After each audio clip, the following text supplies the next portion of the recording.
Now, building peace and cooperation around the world is what the United Nations represents, and the global body's 75th General Assembly highlighted that stance last week, calling for countries to reaffirm their commitment to multilateralism in the time of a global pandemic.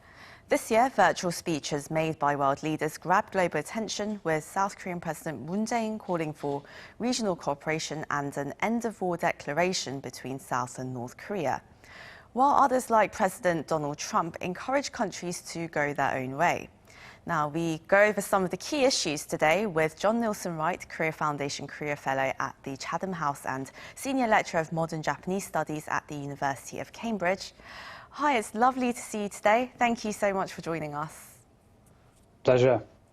We also connect with Ramon Pacheco-Pardo, Reader of International Relations at King's College London and Korea Chair of Free University of Brussels. It's great to see you back as well. Thank you for joining us. Thanks for inviting me. It's such a pleasure to have you both joining us from the UK. It's a very late, well, it's midnight there, but well, we've got a couple of things to cover here today. So let's start with you, Dr. Nelson Wright. So in his General Assembly speech, President Moon Jae-in once again called for an end to war on the Korean Peninsula. But, of course, with inter-Korean relations as well as US-North Korea relations at a standstill, how do you think Moon envisions this playing out? We can see his remarks now on the screen here, but we'd love to hear your thoughts on this.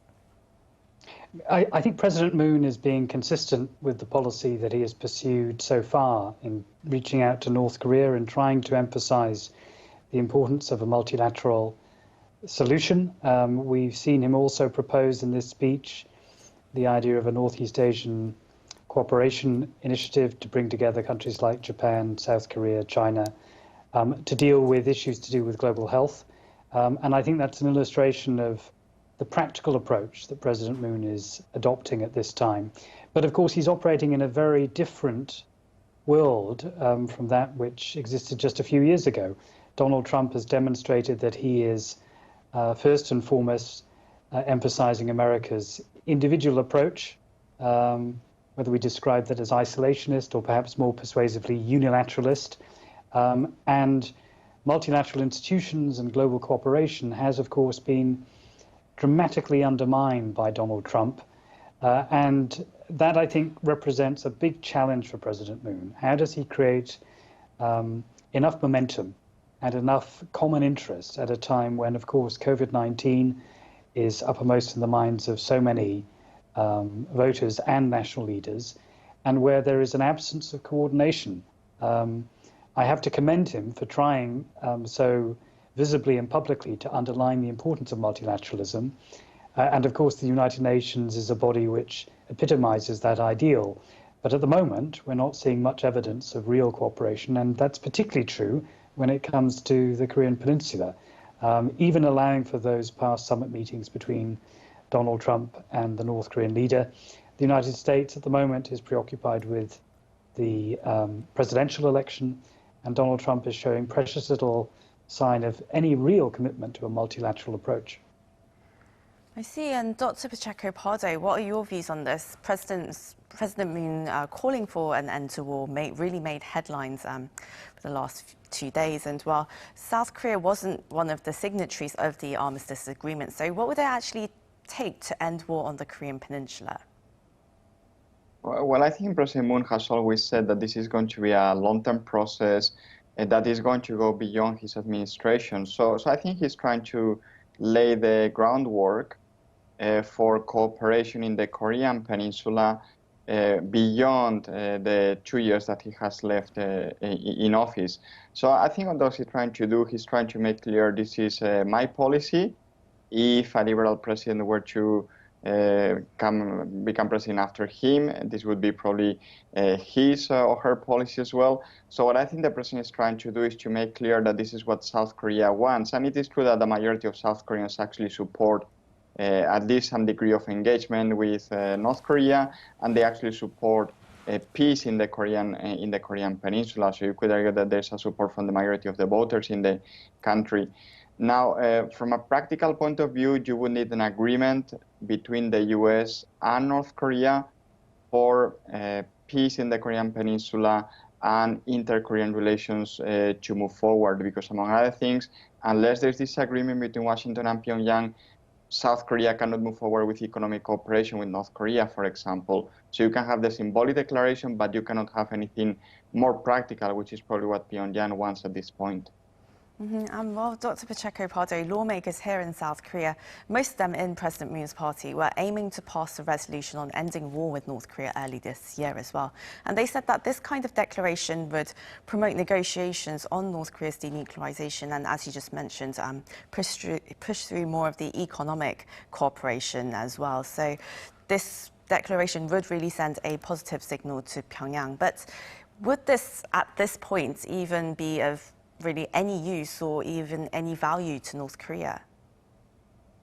I guess not in the short term, because North Korea, I think, has made quite clear that sanctions relief is its priority in the short term. But if we think beyond the next couple of years, for example, let's say there is an agreement between the US and North Korea, we can move forward with economic cooperation. Well, the symbolism of a peace declaration, I think, would be quite important. This hasn't been done in 70 years since the start of the Korean War. So this would be a change in mindset that I think would show that from a South Korean perspective, it doesn't want hostility with North Korea anymore. So I would agree that from a material point of view, it might make a little practical difference, but I think the symbolism would be quite strong and would be long-lasting. It would last, if not forever, at the very least, for the next few years, showing that better relations between both Koreas is actually possible, and that South Korea wants to move forward with peace in the Korean Peninsula. And Dr. Nelson Wright, what are your thoughts on this? Do you think an end-of-war declaration is something that's viable right now and something that North Korea would really go for? I think it has to be backed up by something substantive. And as Ramon was pointing out, the North Korean economy at the moment is doing badly. The impact of flooding, the medical crisis as a result of COVID-19 means that North Korea, having sealed its border with China, is desperate to receive some relief from the sanctions pressure that the international community is maintaining. In all of this, I think humanitarian relief may be one way forward in terms of trying to reset the relationship with North Korea. We've seen signs from the United States, from Secretary of State Pompeo in the last few days, suggesting that there is the opportunity, or at least the attempt by the Americans through the so-called New York diplomatic channel, to restart discussions with North Korea, perhaps to focus again on humanitarian assistance as a way of reopening discussions.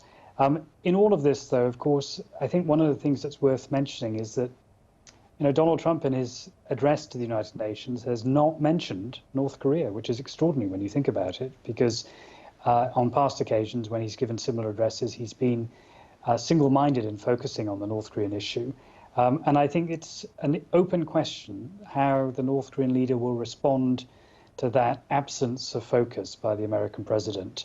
North Korea has a long history of surprising the world when it's ignored or when its interests are not taken seriously. And I think looking ahead to the November election, there's been a lot of speculation about whether North Korea might be minded to engage in some sort of provocation. The South Korean government, I think, because of that, has been quite sensibly reaching out to the North Koreans. Not just President Moon, but of course the Unification Minister Lee has also been talking about practical dialogue and cooperation with the North. All of that, I think, is an attempt to reduce tensions on the peninsula, to think in practical terms of how to diffuse some of the tension that has been there recently.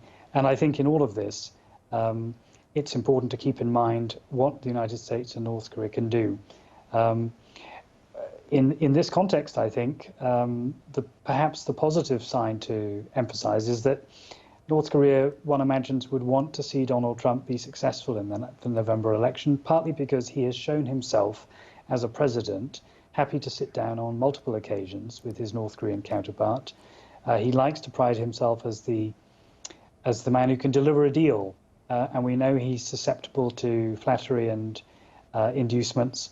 And not least, the thought of being a peacemaker is something which I think, as we've seen with the Middle East, an area where Donald Trump would like to make progress. But to do that, first of all, of course, he has to win the election in November, which is by no means a clear outcome, and therefore we'll have to wait and see. I think it's at this stage premature to assume that a simple declaration of an end to the Korean War would be sufficient. However much some actors, including President Moon, would like to emphasize the importance of an end to hostilities. It was certainly surprising how President Donald Trump didn't mention North Korea during his General Assembly speech, given that he's been flaunting the so-called bromance he has with Kim Jong-un constantly on Twitter, and even in the last few weeks he's been tweeting about this. Then, Dr. Pacheco-Pardo, do you think him failing to mention North Korea in his speech, do you think this was intentional or strategic in a way? I think so. It was a very short speech, so it's not like the speeches he has delivered in the past. And there was a clear focus on America first, and there was a clear focus on blaming China for the coronavirus crisis. And I think that it was really more of a speech for domestic purposes, for domestic audiences, and he wasn't really thinking about the United Nations per se, multilateralism, or even international relations. I think his focus was very clear on trying to support his bid for re-election. And I think in this context, maybe it doesn't make sense to start talking about North Korea because of his focus on China in terms of criticism, but also because, as John mentioned, if you look at the Middle East, well, the US has been able to make progress in recent weeks in bringing better relations between Israel and some of the countries in the region. So in terms of a foreign policy success that he can sell to his domestic audiences and to voters in the US, this makes more sense right now. So in a sense, I wasn't that surprised that he didn't mention North Korea because of the brevity of the speech and the focus on other issues. Well, as you mentioned, he did attack China, and he did really encourage countries to go their own way. And Dr. Nelson Wright, the theme of this year's General Assembly meeting actually was restoring multilateralism through collective efforts.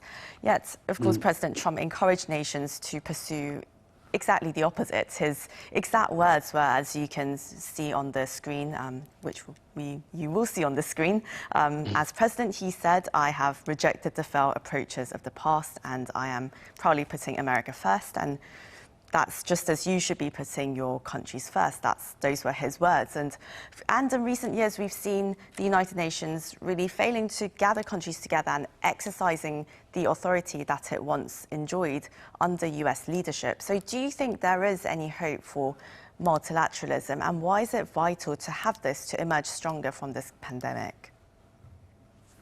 Well, I think the importance of multilateralism is underscored by the history of the Cold War and its aftermath. We've seen how important it was.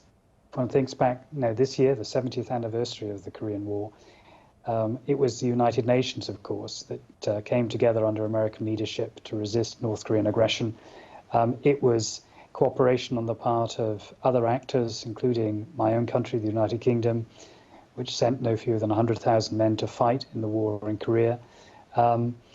It's so important, I think, to keep in mind the practical benefits of that level of cooperation. But unfortunately, it's not just Donald Trump, but lots of countries, even the United Kingdom under the leadership of Boris Johnson has taken a more UK-focused approach. That's, of course, underlined by the decision to vote in support of Brexit.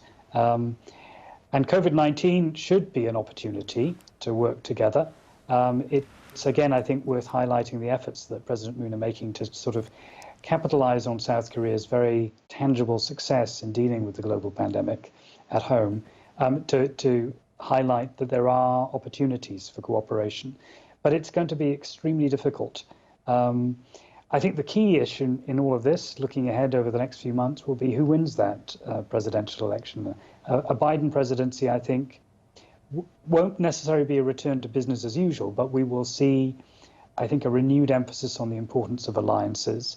Donald Trump, of course, has underlined so many of those important alliance relationships by focusing on the issue of burden sharing, a much more aggressive transactional approach. It will depend on individual leaders who can stand up to those sorts of pressure tactics and emphasize the importance of cooperation. There are, I think, opportunities. The Indo-Pacific strategy at least in terms of its aspirations, and that's of course something that the United States is rhetorically committed to, should involve more cooperation. And countries in the region like South Korea and Japan, as middle powers, can step into that role and perhaps take a lead. And that's, I think, why it's worth emphasizing that President Moon's attempt to stress the importance of multilateral cooperation is based on past precedent, but it will require real leadership. And unfortunately, at the moment, certainly the United States under Donald Trump has not shown much of an appetite to really embrace those sorts of initiatives.